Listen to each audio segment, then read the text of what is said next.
बच्चों, जो मैंने टेस्ट लिया था मोशन का एक्सीलरेशन तक, उसमें फर्स्ट क्वेश्चन मैंने आपको दिया था define motion velocity distance acceleration scalar quantity, ठीक है। और ये मैंने 5 मार्क्स के रखे हैं, तो आपको एक एक करके डिफाइन करना है, उसमें हेडिंग जरूर डालनी है। ये नहीं बस नंबर 1 डाला, मोशन लिखा और लिख दिया, नहीं, हेडिंग डालनी है और मतलब मोशन लिख के उसे अंडरलाइन करना है और फिर उसके आगे लिखना है, ठीक है।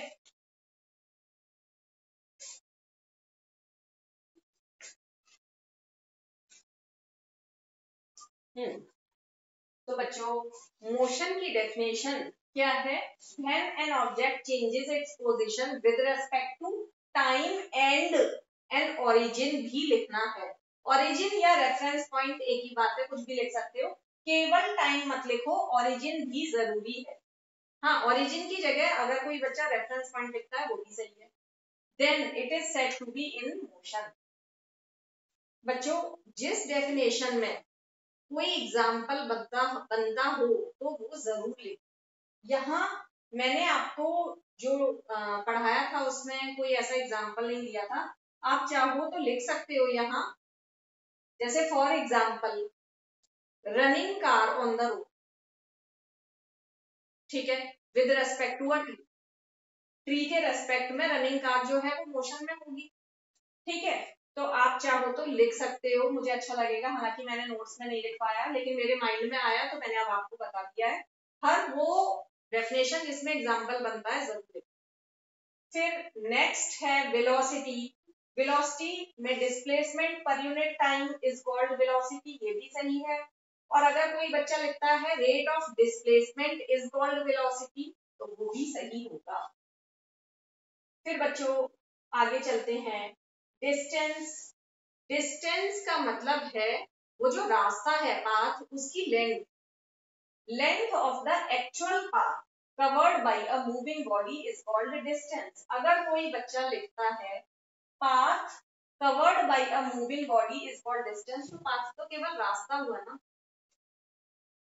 ठीक है बच्चों। तो डिस्टेंस की definition length of the actual path या length of the path covered by a moving body is called distance. Length word जरूरी है, केवल पाथ लिखते हो path covered by moving body, तो ये रॉन्ग होगा। फिर एक्सीलरेशन। एक्सीलरेशन है rate of change of velocity is called acceleration, या आप लिख सकते हो change in velocity per unit time is called acceleration, ठीक है। फिर बच्चों इसके बाद आता है स्केलर क्वांटिटी।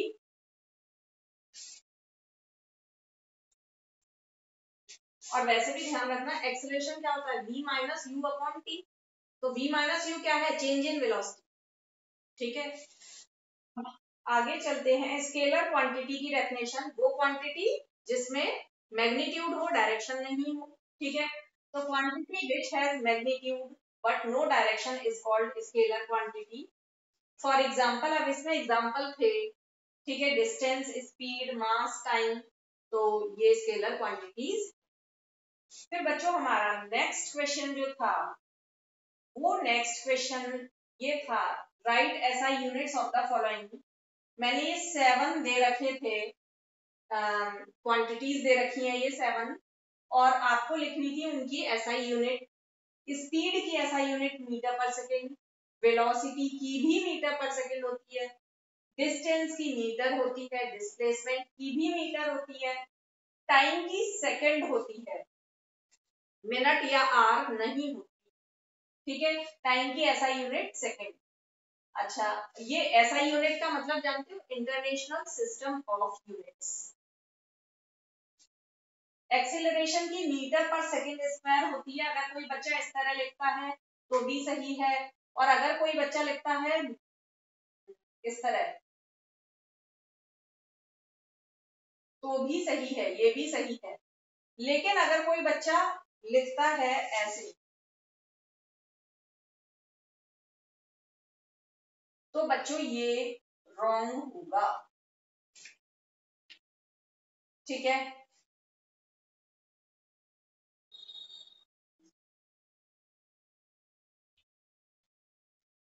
फिर बच्चों रिटार्डेशन, एक्चुअल में एक्सिलरेशन ही है, मैंने आपको बताया था पॉजिटिव एक्सिलरेशन को केवल एक्सिलरेशन भी बोल देते हैं और रिटार्डेशन का मतलब नेगेटिव एक्सिलरेशन। तो इसकी ऐसा यूनिट भी मीटर पर सेकंड स्क्वायर है।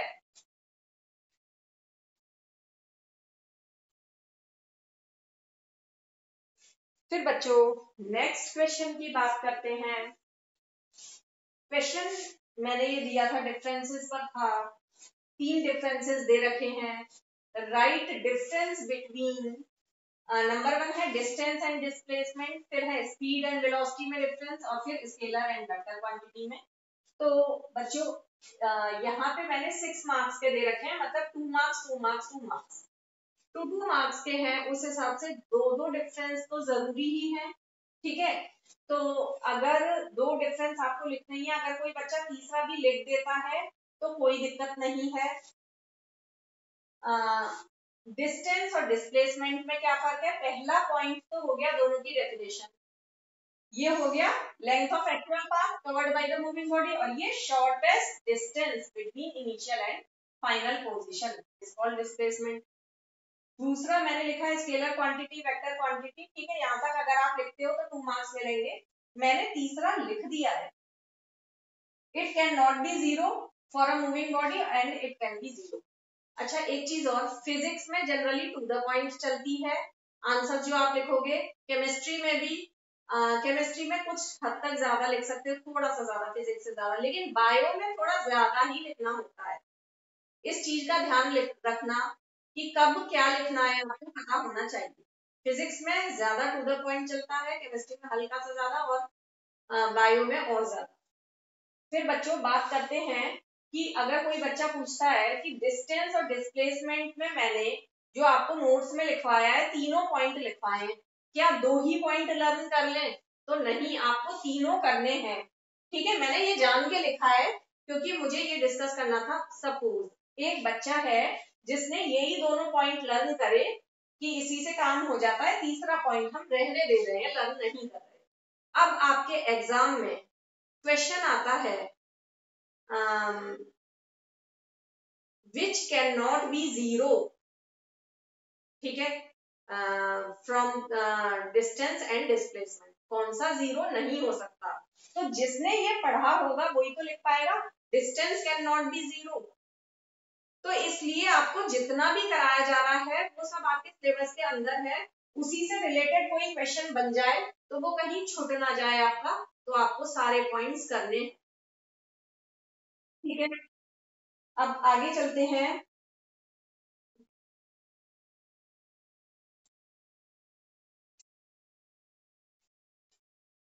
हाँ, तो बच्चों नेक्स्ट डिस्कस करते हैं स्पीड और वेलोसिटी का डिफरेंस, क्योंकि ये 2 मार्क्स में है, अपनी से मैंने 2 ही लिखे हैं। ठीक है, लेकिन मैंने जो आपको रीजन दिया कि आपको पढ़ना पूरा है, तो छोड़ना नहीं है, इस चीज का ध्यान रखना। तो बच्चों ये रहा स्पीड और वेलोसिटी का डिफरेंस, आप सेकंड पॉइंट डाल दोगे। पहला वाला जो था डिस्टेंस और डिस्प्लेसमेंट में, वहां मैंने डाला है ना ये, ठीक है, 1 नंबर पहला डिफरेंस हो गया, ये सेकंड दूसरा वाला डिफरेंस। फिर दूसरे वाले डिफरेंस के 2 पॉइंट्स, पॉइंट्स एकदम क्लियर होने चाहिए। डिस्टेंस पर unit time is called speed और ये डिस्प्लेसमेंट पर unit time is called velocity. और ये सेकंड पॉइंट हो गया, ये स्केलर क्वांटिटी है वेक्टर क्वांटिटी। अच्छा, अब बच्चों अगर सपोज एक बच्चा लिखता है थर्ड पॉइंट, या मतलब सेकंड पॉइंट में इनकी जगह क्या लिखता है कि इसकी SI unit metre per second और इसकी भी मीटर पर सेकेंड, तो बच्चों वो जो पॉइंट है यूनिट का मीटर पर सेकेंड, इसकी भी मीटर पर सेकेंड, वो दोनों की सेम है, यानी वो पॉइंट डिफरेंस का नहीं है बल्कि वो पॉइंट है सिमिलैरिटी का।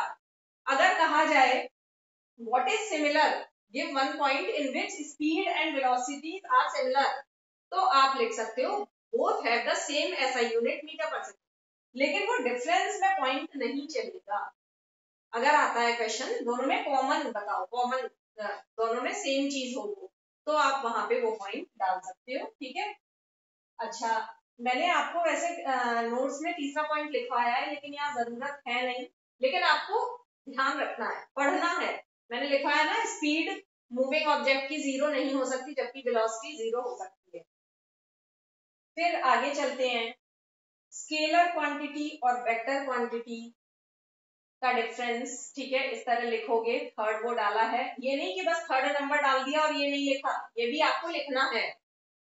और एक चीज का और ध्यान रखना, स्टार्टिंग में मैंने scalar quantity and vector quantity लिखा है ना, तो पहले स्केलर क्वांटिटी आए बाद में वेक्टर क्वांटिटी, ये नहीं पहले वेक्टर कर दो और बाद में स्केलर। मेरी बात समझ रहे हो ना? जैसे डिस्टेंस और डिस्प्लेसमेंट पूछा है तो पहले डिस्टेंस लिखो बाद में डिस्प्लेसमेंट। स्पीड और वेलोसिटी पूछा है तो पहले स्पीड बाद में वेलोसिटी। अगर उन्होंने लिखा है क्वेश्चन में वेलोसिटी एंड स्पीड, तो आप पहले वेलोसिटी लिखोगे बाद में स्पीड। ये सारी चीजें ध्यान रखने वाली है। ठीक है, ये नंबर भी डाला और ये भी लिखा है, फिर उसके बाद जो भी डिफरेंसेस हैं, इनमें केवल मैग्नीट्यूड होता है and it has magnitude as well as direction. फिर इसके हमने एग्जांपल्स डाल दिए, डिस्टेंस स्पीड, और इसके एग्जांपल डाल दिए डिस्प्लेसमेंट वेलोसिटी। तो अब आपको पता चल रहा होगा क्वेश्चंस किस तरह लिखने हैं। कुछ बच्चे इस तरह भी लिखते हैं, स्केलर क्वांटिटी हेडिंग डाली, वहीं उसकी डेफिनेशन डाल दी, फिर नीचे वेक्टर क्वांटिटी डाला, और फिर ऐसा नहीं करना है, बीच में लाइन ड्रॉ करके ही डिफरेंसेस लिखने हैं। अब बच्चों बात करते हैं न्यूमेरिकल्स की। मैंने टोटल 4 न्यूमेरिकल्स आपको दिए थे, जिसमें स्टार्टिंग के 3 न्यूमेरिकल्स 2 मार्क्स के थे और लास्ट न्यूमेरिकल 1 मार्क का है। तो बच्चों पहला न्यूमेरिकल देखना, starting from a stationary position, Rahul pedals his bicycle to attain a velocity of 6 meters per second in 30 seconds. Then he applies brakes such that the velocity of the bicycle comes down to 4 meters per second in the next 5 seconds. Calculate the acceleration of the bicycle in both the cases. तो start की गई है bicycle यहाँ से, 30 second में उसकी जो speed है उसने अटेन कर ली 6 मीटर पर सेकेंड। स्टार्टिंग हुई है, इसका मतलब उस समय स्टार्ट करते समय वेलोसिटी जीरो थी, 0 मीटर पर सेकेंड, 30 सेकेंड में हो गई 6 मीटर पर सेकेंड। देन उसने ब्रेक्स अप्लाई करे और 5 सेकेंड में उसकी स्पीड कम हो गई 4 मीटर पर सेकेंड। हमें दोनों केसेस में एक्सीलरेशन फाइंड करना है। तो बच्चों ये हालांकि मैंने आपको करवाया हुआ है पहले, ठीक है। तो फर्स्ट केस के लिए u 0 हो गया, v 6 हो गया, टाइम हो गया 30 सेकेंड। यहाँ सेकेंड केस के लिए u 6 हो गया, v 4 हो गया, टाइम हो गया 5 सेकेंड। दोनों तरफ फॉर्मूला लगा दिया है मैंने, बीच में लाइन ड्रॉ कर दी है, ठीक है। a is equal to v minus u upon t, तो v minus u upon t values डाल दी हैं, 6 अपॉन 30 1 अपॉन 5 हो गया, ठीक है। और इसको मैंने फ्रैक्शन में भी लिख दिया है, पॉइंट में भी, कुछ बच्चे फ्रैक्शन में निकालते हैं कुछ पॉइंट में, ठीक है। तो यूनिट जरूर लगाना है मीटर पर सेकेंड स्क्वायर, क्योंकि एक्सेलरेशन की unit metre per second square होती है। और ऐसे ही हमने यहाँ किया है, फॉर्मूले में वैल्यूज डाली, तो 4 माइनस 6 अपॉन 5 यानी माइनस 2 अपॉन 5, माइनस साइन जरूर होना चाहिए। माइनस साइन क्या बता रहा है, ये नेगेटिव है यानी रिटार्डेशन है ये, ठीक है। तो माइनस 2 अपॉन 5 यानी minus 0.4 metre per second square, ये कट गया है असल में, मैंने लगाया तो था यहाँ। तो a is equal to minus 2 upon 5 metre per second square और equal to minus 0.4 metre per second square. आगे नेक्स्ट क्वेश्चन के लिए चलते हैं।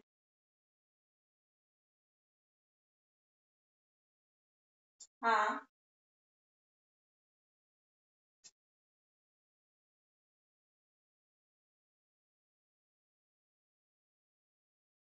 क्या चीज?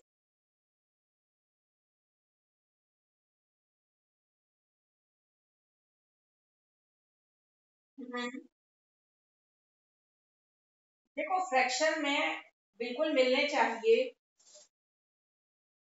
फ्रैक्शन में भी सही है और डेसिमल में भी सही है, ठीक है। अभी तो आप लोग 9th में हो, मैं बात कर रही हूँ 10th। 10th में बोर्ड के एग्जाम्स में, अब ये सोच के चलो वो लोग चेक करने वाले इतनी तेज स्पीड से चेक करते हैं, उनके पास आंसर्स होते हैं, आंसर शीट होती है, उसको मैच करते हुए फटाफट चेक करते हैं। तो धोखे से भी धोखा ना हो जाए, तो फ्रैक्शन के साथ में पॉइंट में भी कर दो, क्या प्रॉब्लम है? क्लियर है ना बात? अब देखो नेक्स्ट क्वेश्चन जो मैंने दिया था न्यूमेरिकल्स में, Usha swims in a 90-meter long pool. She covers 180 meter in 1 minute by swimming from one end to the other and back along the same straight path. Find the average speed and average velocity of Usha. तो उषा ने यहाँ ये rectangular swimming pool है जिसकी length 90 metre है, यहाँ से start किया स्विमिंग करनी, ऐसे जाकर और वापस गई है 1 मिनट, ठीक है। तो ऐसे जाना और आना, तो डिस्टेंस हो गया 180 मीटर, 90 प्लस 90, और डिस्प्लेसमेंट 0 हो गया क्योंकि इनिशियल पॉइंट यही, फाइनल पॉइंट भी यही, ठीक है। तो हमने डिस्प्लेसमेंट 0 लिखा, टाइम कितना है 1 मिनट, और उसको एसआई सिस्टम में कर लेते हैं, यानी 1 मिनट में 60 सेकंड होते हैं, तो 60। Average speed total distance upon total time, यानी 180 अपॉन 60 हो गया 3 मीटर पर सेकंड। एवरेज वेलोसिटी के लिए displacement upon total time, displacement 0 है तो 0 अपॉन 60 यानी कि 0 मीटर पर सेकंड। न्यूमरेटर अगर 0 होता है तो आंसर 0 आता है, ठीक है।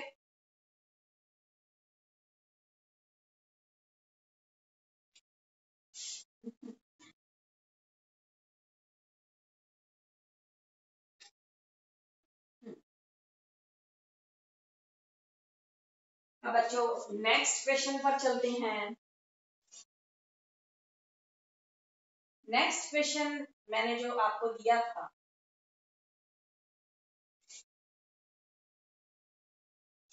वो है the odometer of a car reads 1000 kilometre at the start of a trip. Trip की स्टार्टिंग में रीडिंग देखी गई तो 1000 किलोमीटर की, and 2400 kilometre at the end of the trip, और ट्रिप के एंड में ये 2400 हो गई। इसका मतलब कितना ट्रेवल किया हमने, 1400, ठीक है, kilometre. If the trip took 14 hours, time 14 hour लगा है इस ट्रिप में, ठीक है। Calculate the average speed of the car in kilometre per hour and metre per second. हमें कार की speed, average speed kilometre per hour में भी निकालनी है और मीटर पर सेकेंड में भी। जब किलोमीटर पर आवर में निकालनी ही है तो डिस्टेंस को किलोमीटर में ही रहने दे रहे हैं, डिस्टेंस हो गया 2400 माइनस 1000 यानी 1400 किलोमीटर। टाइम 14 आवर्स, हमने इसको आवर्स को सेकंड में नहीं चेंज किया, किलोमीटर को मीटर में नहीं चेंज किया, क्योंकि किलोमीटर पर आवर में फाइंड करना ही है। एवरेज स्पीड का फॉर्मूला लिखा, total distance upon total time, 1400 upon 14, ठीक है, ये आ गया 100 किलोमीटर पर आवर। एक आंसर हमारा ये हो गया। आंसर्स को बॉक्स में बनाएं। अगर आपका आंसर बिल्कुल सही है, बॉक्स में है, फटाफट टीचर चेक करता है, एकदम से उसको दिखाई देता है, फटाफट जल्दी जल्दी जल्दी जल्दी एक बार टिक का वो लगने लगता है ना, तो बस, ठीक है। हाँ, अगर आपका आंसर रॉन्ग है तो बिल्कुल जल्दी से हाईलाइट रॉन्ग भी हो जाता है, लेकिन फिर भी एक कोशिश करो, सही करो और आंसर को बॉक्स में बनाओ। फिर बच्चों किलोमीटर पर आवर को मीटर पर सेकंड में करने के लिए इंटू 5/18 करते हैं, तो 100 इंटू 5/18, ठीक है। अगर हम 2 से काटते हैं ऐसे तो नीचे 9 आ जाएगा, ऊपर ये 50, 50 इंटू 5 250, तो 250/9, 9 से डिवाइड किया 27.7 बार मीटर पर सेकेंड आंसर आ गया, ठीक है। जिसके दोनों आंसर सही होंगे मार्क्स, जिसका वन आंसर सही होगा दूसरा सही नहीं है तो उसे 1 मार्क मिलेगा, या अगर एक में यूनिट नहीं लगाई है तो फिर हाफ मार्क कट जाएगा।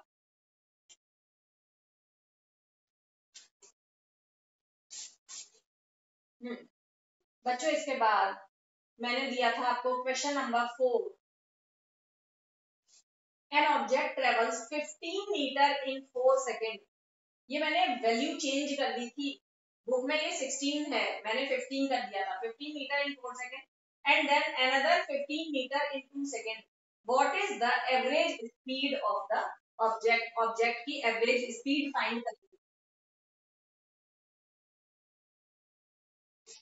ये 15 और ये 15, एक मिनट रुको बच्चों, ठीक है। हाफ 15 मीटर 4 सेकेंड में, हाफ 15 मीटर 2 सेकेंड में, तो एवरेज स्पीड कैसे निकालेंगे, total distance upon total time से, ठीक है। तो टोटल डिस्टेंस कितना हो गया 15 प्लस 15 यानी 30, और टोटल टाइम 4 प्लस 2 यानी कि 6, 30 अपॉन 6 यानी 5 मीटर पर सेकेंड।